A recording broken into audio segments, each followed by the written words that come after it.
Well, hey everybody, it's Michelle and Dave, and we are back on day number 19 Woo! of our video vlog 30-day challenge. Yes, we are Yay. rolling right along, aren't we? Exactly. So I'm going to let Dave start today.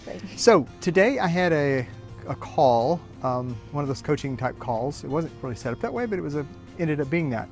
So it was really cool because the conversation was about stress. So the person that gave me a call was asking really how to deal with stress. And it was so perfect because we had a morning filled with stress. A whole day full of it, if we chose to be in it. It's pretty much a lot of stuff going on. So, so one of the things that came up as we were talking was that there is just an overwhelming sense of, I don't want what's happening to be happening. And so anytime that we're in this kind of a place where things are happening that we don't really want to be happening, it raises the stress levels up, right? Yes, it does.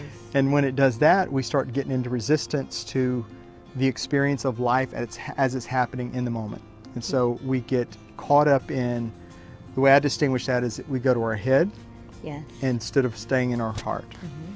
And when we do that, we end up labeling the moment, like the situation, the circumstance, the people, whatever the case may be. We start labeling it, and when we start labeling it, we stop having a sense of empowerment, because now the circumstances are determining how and who we can be in that moment. So you mean we label it as bad? We label it as bad. So we give it a label of bad. This is bad. Yeah, or this is, I wish it wasn't happening. You know, all renditions of that. Okay. And so, so this morning we're discussing, do we take a trip to Louisiana because my uncle passed away, and I just want to be there, and we're trying to figure that out, looking at, you know, what we budget, have to do. right. Yeah, all the things we have to do to get accomplished, time-consuming things. We're doing videos for 30 days. So, you know, how can we do all this and take a road trip for 3 days? And we're like, whoa. And so that was like creating stress. And so it was perfect. So when she asked about stress, I was like, hey, guess what? You're welcome to the human race, because we all have a tendency to allow things to happen. And it produces a higher level. So there's the thing that's happening, right? And then there's the reaction to it, which is the part that we can control. We can't control what's happening. We can only control what we're doing about what's happening. Okay. Right? Yes. So that's where the power lies, is not in controlling the circumstances around us necessarily. There's some things we can change, some things we can't change. But it's the things that we really have control over is the reaction to them, like how we show up, who are we going to be in the midst of the situation that's happening. That's where all the power lies within us. And it was really cool because that was the conversation today. And it inspired me also in the midst of my own situation today. And it just shifted me into a better place. And I loved it. In fact, it was just an amazing call because of that. So yay. Yeah. Yay. Did you have anything you want to share, like that you got from, like, about this topic and as we talked about earlier? Take a breath, to breathe. Sometimes. Let it out, shake it off. Yeah. And regroup. And okay. And I like what you said about resistance. You're resisting to what is currently happening. So as the story came out, now this is going to be a little bit my own twist, because every story, right, we always add our own little flavor to it. So the story I was sharing today, which really impacted me, was how it is common for us to put labels on things and then we make them good or bad. And that is what gives us a sense of life that's good, or a sense of badness to life, or a negative sense. So the story is a Chinese farmer. He and his son works the fields alone, and they don't have a horse, they don't have help, and so it's just the two of them working their farm, and that's how everyone did that in those days. And all of a sudden they get a surprise. On their farm shows up this wild stallion, and they're thinking, wow. And you know, it's legal to keep this stallion because it's wild. So they finally corral the stallion comes in, they're excited about this. Their neighbors are like going, whoa, amazing. You get to train this horse and it's going to become a workhorse for your farm. And And what a great thing, because you didn't have the money to buy that, so it was just gifted to you, and like, what a gift, right? Yeah. And it was good. Right, Everybody was it was excited. good, The neighbors were all yes. excited. And so then time goes on, and they decide it's time to get this horse trained. So they want to be able to ride the horse, to be able to use it for the farm. And so the son gets on the horse, and he gets thrown. And in the midst of getting thrown, what happens is he ends up breaking his leg. Oh, And tragic. for stop. And so in the situation that they would be in, is that means a lot, because here's the only helper that this farmer has is his son doing this together. Now his son's out of commission, he can't help. And because he can't help, it ruins the opportunity, like, to make this exciting. So all the neighbors hear about this and go, oh my gosh, this is bad. Whoa, how horrible. What a curse that you guys have by receiving this horse. This horse was no good. And so that's the appearance that it appears to be, because this kid's got a broken leg. And then all of a sudden the Chinese army comes along, and they're basically recruiting all young men that are of able-bodied to come into the military, and they have to do it. There's no getting out of this. And in the process of him being pulled into the army, or all the kids of the neighborhood being pulled into the army, because this boy had a broken leg, he was not drafted.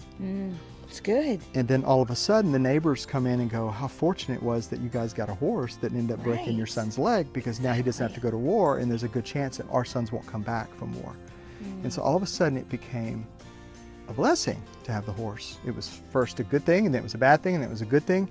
And so it's so easy for us, if we could just change the story of the circumstance, or to see something bigger than the current experience of the story, we get access to a spaciousness that allows us to just be in it versus being triggered by it.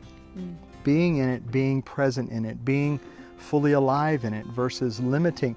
I kind of look at it as like a rock between a rock and a hard place, is the old saying that we use, right? Like if you take a brick or a stone and put it in the middle of your grass, and you leave it there for months and months, you lift it up, it has no life under it. There'll be bugs crawling around, but there'll be no green grass. But all you need to do is lift that rock up enough for some sunlight to get on, and all of a sudden you have green grass growing again. And it's that space that creates life. And if we can step back from our circumstance, step back from the experience, the negative or positive experience, step back and give it some light, give it some air, give it some oxygen, some breathing room, right? Taking that breath. Right. And I think that's what's powerful about taking that breath, is because you're taking in life, you're stepping back, and you're getting a chance to say, I'm not going to let the circumstance control me. I'm going to be in control of my circumstance through my perspective of it. I'm going to take perspective of it. Yeah. So really, really important. And it left me feeling a sense of, I get to make a choice of how I deal with our circumstances of today, and what I need to do with it. And so I think that's just a powerful lesson for all of us. And it hit me, impacted me. I was like tearing up sitting in the car in front of Radio Shack. And because I don't know why, I think it reminded me of the importance of taking that space and utilizing that sacred space, I call it often, because there's where life lies.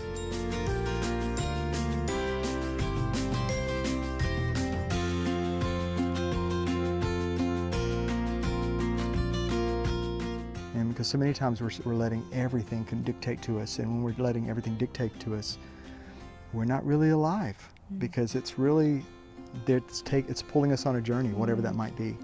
And so. That's good. That's really good. Thanks, baby. I needed that too. Yeah? Yeah, it was good. You didn't share a whole lot today. No, I was just listening. I was just receiving what you had to say. Good. So sometimes it's okay just to receive and listen. I'm like, wow, that was really good. I really needed that. So for you, hopefully you took home something that was really great. And for you as well, in stress in life, and not judging it as good or bad, the events in your life. It just, they are what they are. It is what it is. Yeah. And breathing. Yes. We could all use the reminders, and So thank you I to our needed it friend who today. called and Yeah, said, thank hey, you. inviting us. That's what I told her. I said thank you, because from this call, I've been touched. Yeah. So. It works that way. Okay, ready? Love you. So go and breathe and What she said. heart your life. Okay? We love you. Love you.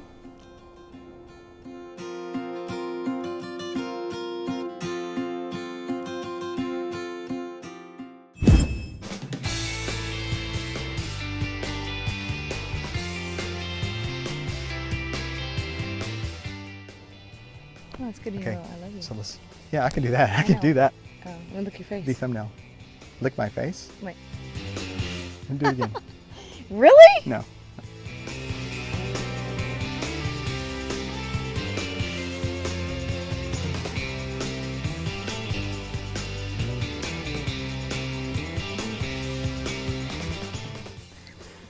Love you. I love you.